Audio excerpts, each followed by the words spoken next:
সোমবার ঢাকায় হযরত শাহজালাল আন্তর্জাতিক বিমানবন্দর থেকে আটক করা হয় বাংলাদেশ সনাতন জাগরণ মঞ্চের মুখপাত্র, ইসকনের সংগঠক ও চট্টগ্রামের পুণ্ডরিক ধামের অধ্যক্ষ চিন্ময় কৃষ্ণ দাস ব্রহ্মচারীকে।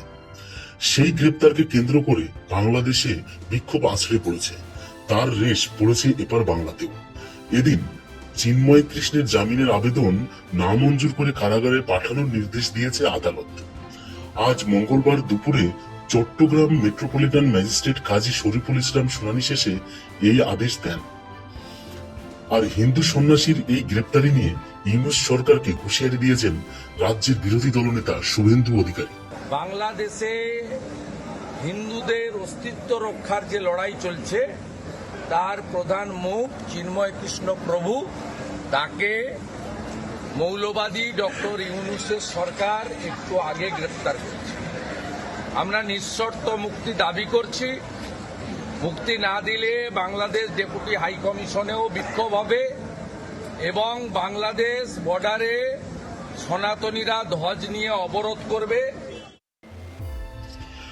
রাজ্যের বিরোধী দলনেতা স্পষ্ট করে দেন, ইসকনের সন্ন্যাসী চিন্ময় কৃষ্ণ দাসকে জামিন না দিলে পেট্রোপোল সীমান্তে বিক্ষোভ ও অবরোধ করবে হিন্দুরা। সূত্রের খবর, বুধবার বাংলাদেশ নিয়ে রাজ্য বিধানসভার সামনে প্রতিবাদ করা হবে।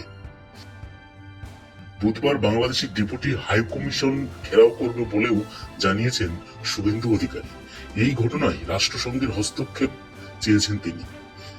রাজ্যের বিরোধী দলনেতারা জানান, আজ সন্ধ্যায় প্রতিবাদ কর্মসূচি হিসাবে মশাল র্যালি করা হবে। পেট্রোপোল সীমান্তে বিক্ষোভ ও অবরোধ করবে হিন্দুরা। চিন্ময় কৃষ্ণ দাসের গ্রেপ্তারির খবর পাওয়ার পরেই রাজ্য বিজেপি নেতা শুভেন্দু অধিকারী বলেন, বাংলাদেশের হিন্দুদের অস্তিত্ব রক্ষার লড়াইয়ের নেতা চিন্ময় কৃষ্ণ প্রভুকে মৌলবাদী ডক্টর ইউনূস সরকার গ্রেপ্তার করেছে। আমরা এই খবর পেয়ে অত্যন্ত বিচলিত ও চিন্তিত। আমরা সকলে ভাবিত। তার নিঃশর্ত মুক্তির দাবি করছি। মুক্তি না দিলে বাংলাদেশ ডেপুটি হাই কমিশনে বিক্ষোভ হবে।